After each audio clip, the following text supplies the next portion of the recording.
Unboxing of the bulk whey protein lemon meringue pie. So this is the taste I actually ordered, and let's get it out of the package. It looks like this. This is the front, this is the back. It was about 35 to 40 euros. I ordered in total 3 of these bags, and they cost in total with shipping cost 125 euros. If you would divide that by 3, it's about 43 euros. This is the pure whey protein, so this only has 22 grams protein per serving and 5 grams of BCAA per serving. So if you're looking just for the BCAAs, this also might be a product, I guess.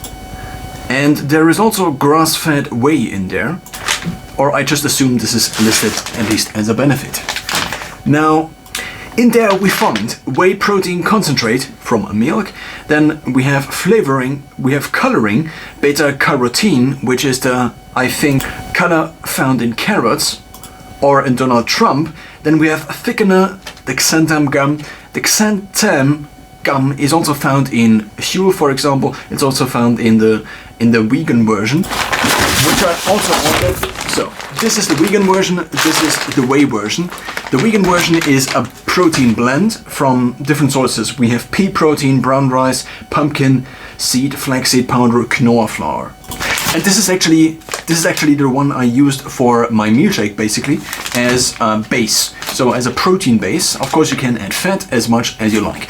But now this is unflavored. It already tastes kind of nice, but it also does not taste sweet. So in order to implement a strategy whereby I would have sweetened protein and therefore decrease the amount of crap I buy at the grocery store, I figured I could buy flavored protein.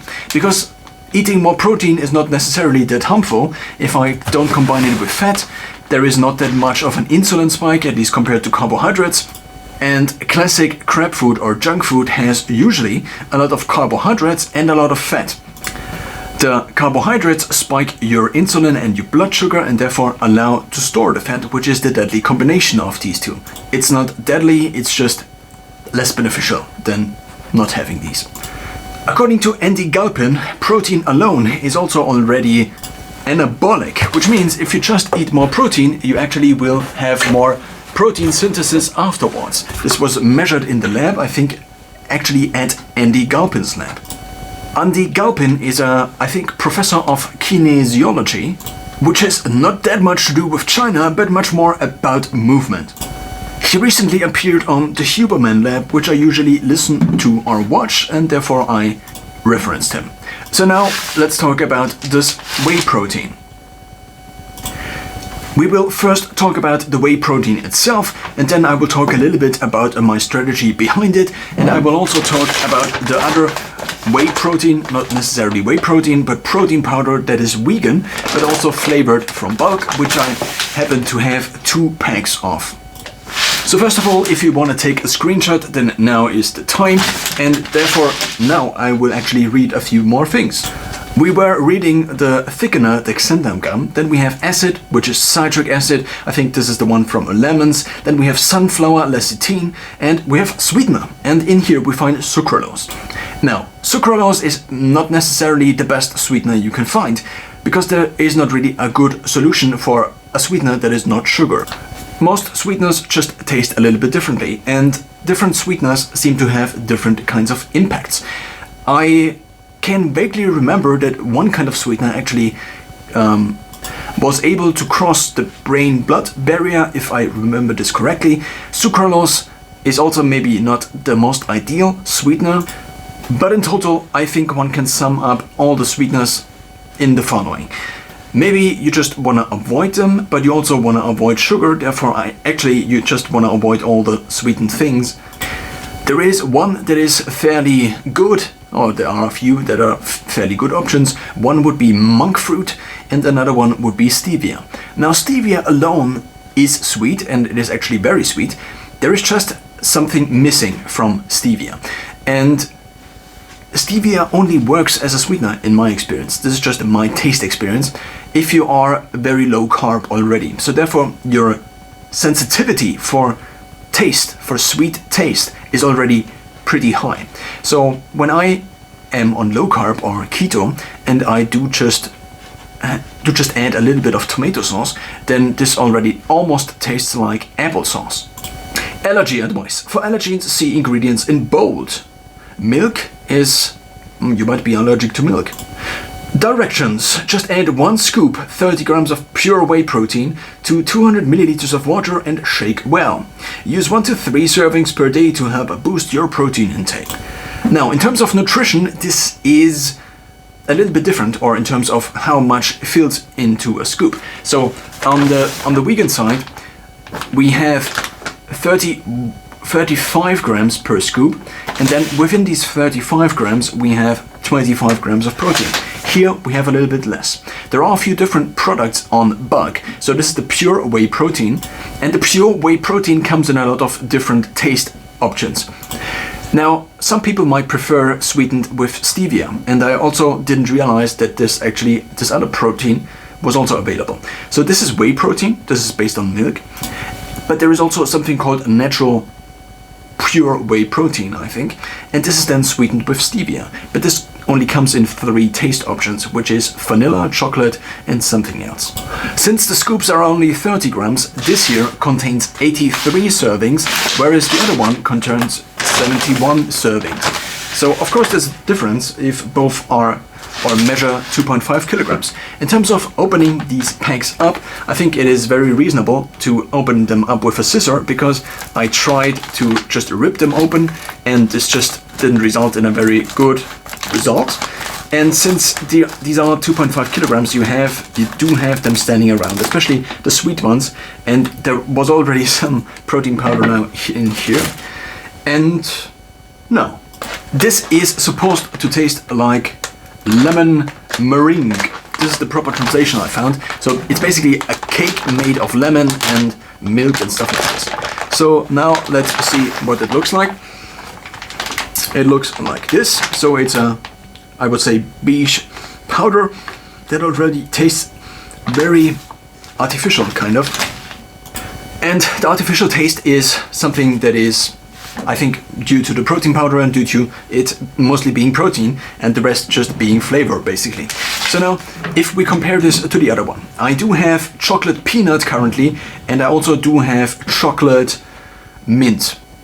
In terms of the scoop size, we now find that the scoops are, I think, the same, despite the fact that, so these have 70 milliliters, and these seem to be the same size as the other ones, which would mean that the vegan protein is denser, because if the scoop is actually really the same size, then it would be the same scoop, and therefore there has to be a difference in volume, which is not accounted for.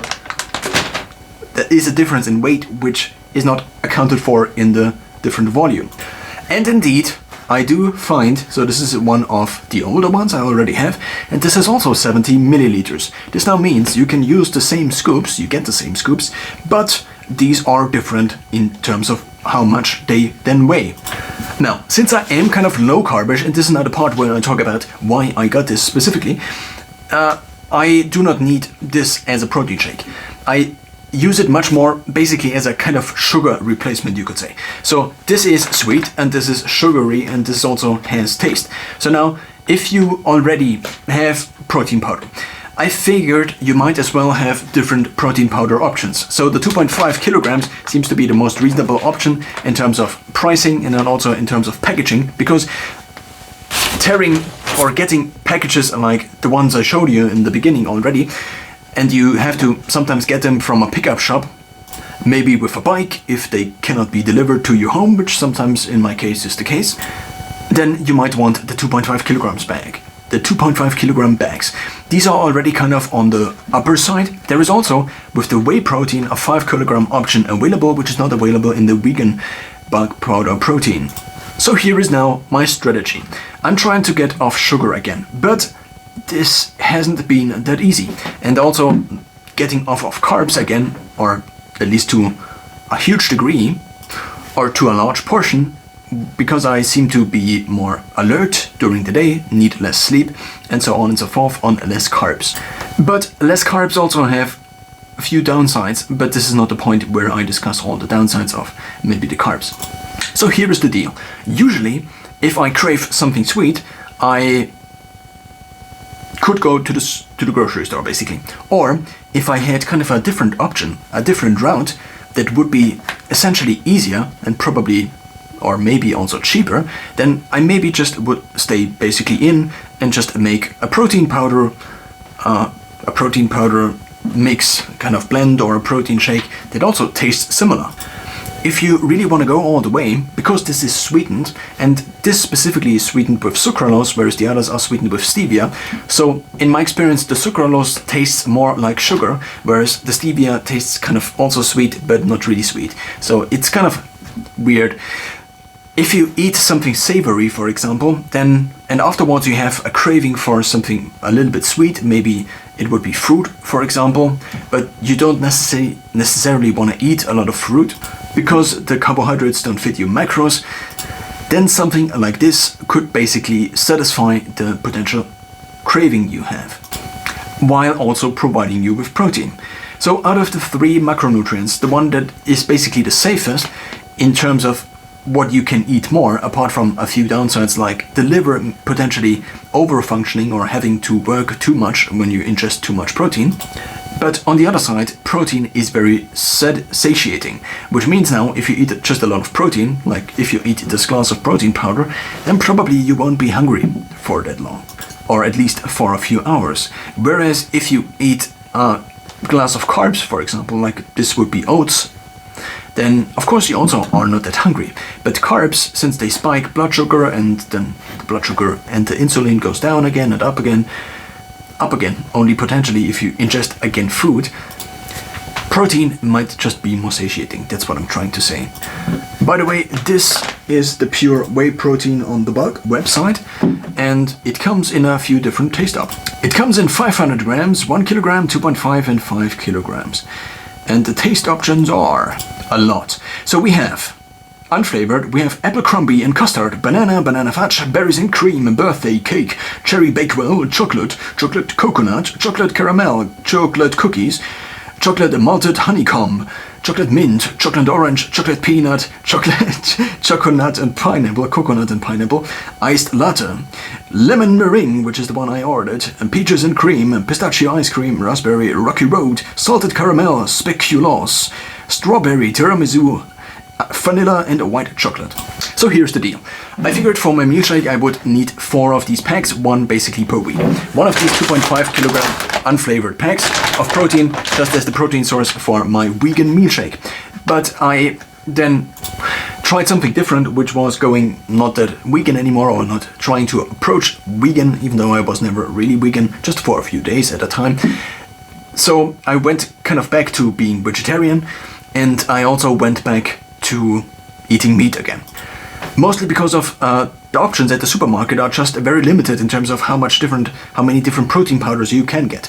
If you want to get high quality protein that is also bioavailable, of course you can get a lot of protein powder bags or eat a lot of cottage cheese and curd, but the idea is that this is just maybe not the simplest option, because maybe I don't just want to have protein from curd, from maybe a few lentils, but if we take peanuts, for example, peanuts have a bioavailability of 52. This means out of 100 grams of peanut protein, you can only get basically 52 of these grams into your body, and actually your body can only use 52 of these grams.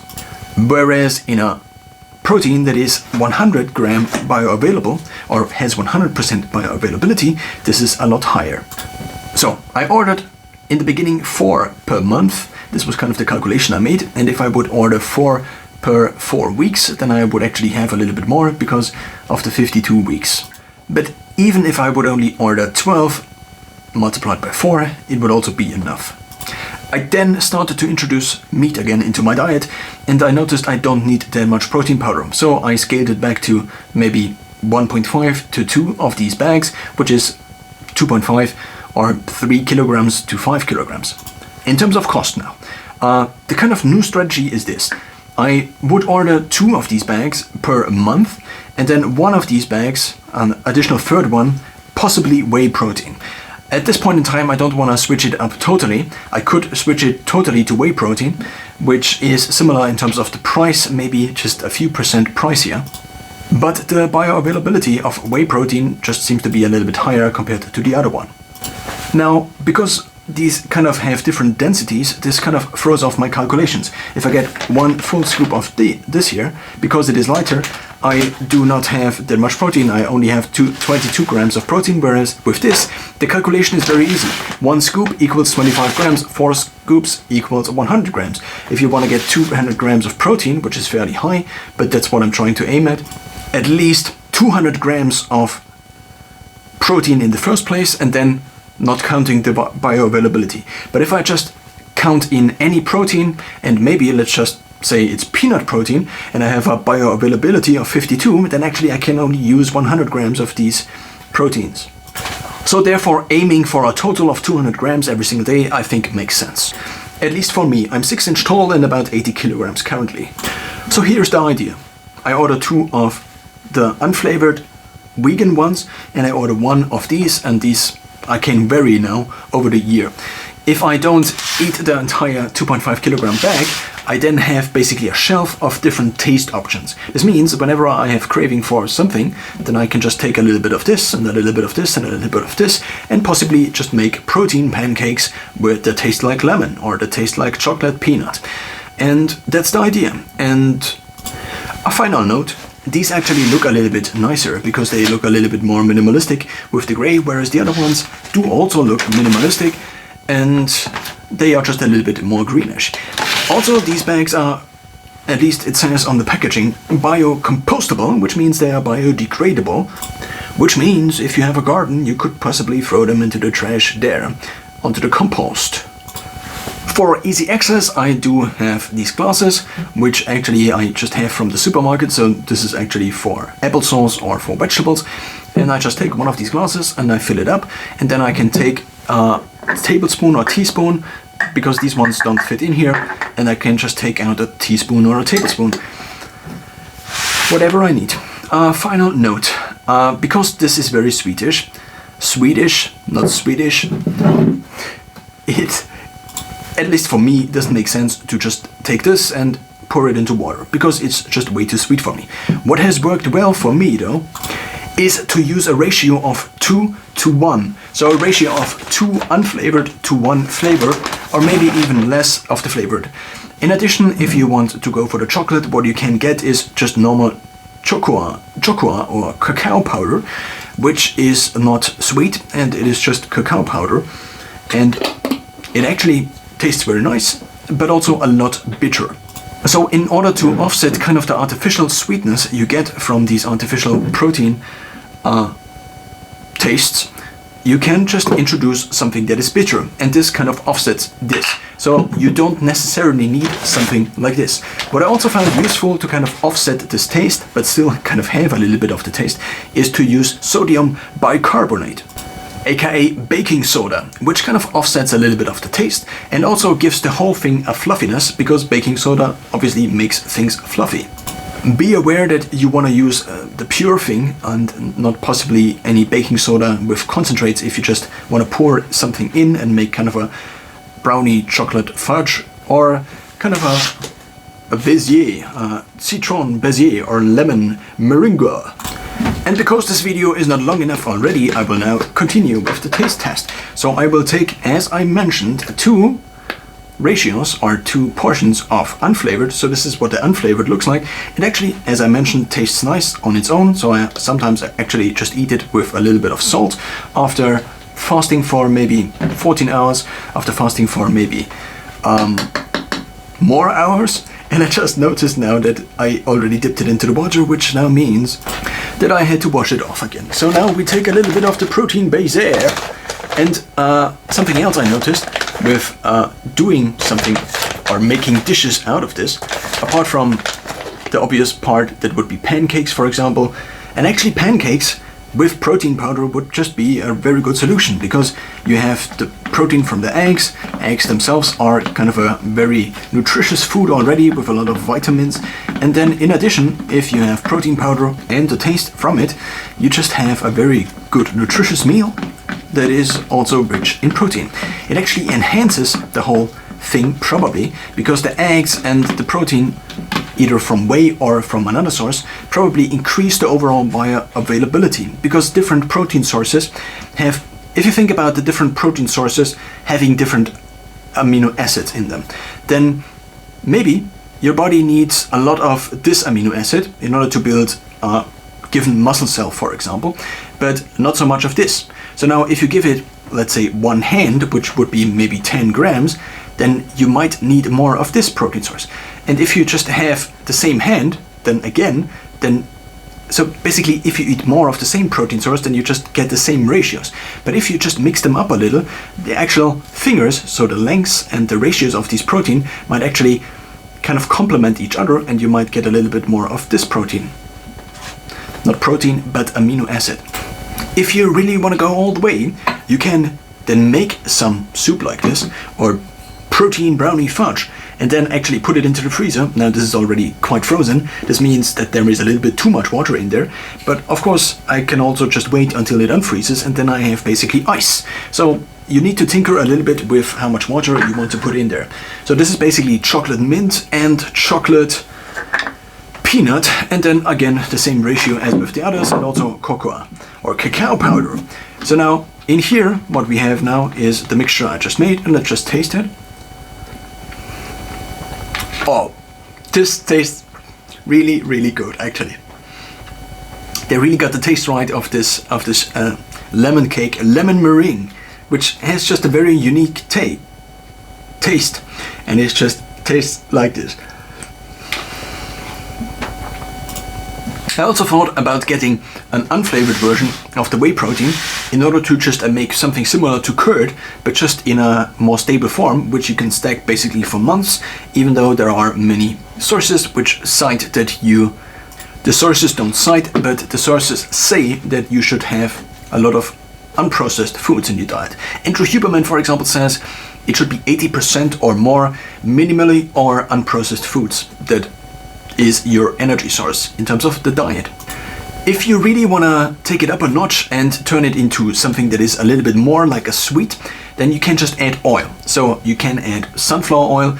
Olive oil has its own taste. What I recently found is to just add a little bit of margarine or just butter, since I introduced butter into my diet again. This is actually one of the first packs of butter I bought after years of being more on the vegetarian side, but also avoiding dairies kind of. I found, especially with the chocolate versions, that there is something missing, and what is missing is the taste increase from the fat that you otherwise would get. And you can get the taste increase from fat, but also the smoothness taste of fat itself if you just add butter or any other fat source. Now again, be aware that if you mix fat with carbs, then this might again increase the likelihood of the fat being stored as body fat. I'm already looking forward to the next month. I think I will order the vanilla version for the whey protein, and maybe I will also replace the other bags, as already mentioned, with also whey. I still need to figure that out. In terms of digestibility, I found that the vegan protein powder is fine if I cook it, but if I just eat it with water or just drink it, then it might cause some gastric distress. One add-on: if you just buy normal unflavored yogurt, then you can just now add any of these protein powders, the flavored ones, and just add a little bit. Sometimes a teaspoon is enough for the whole 500 grams of this, for example, and then you have flavored yogurt, which is significantly cheaper than the flavored yogurt you would get in the supermarket, but also significantly better in terms of the nutrients.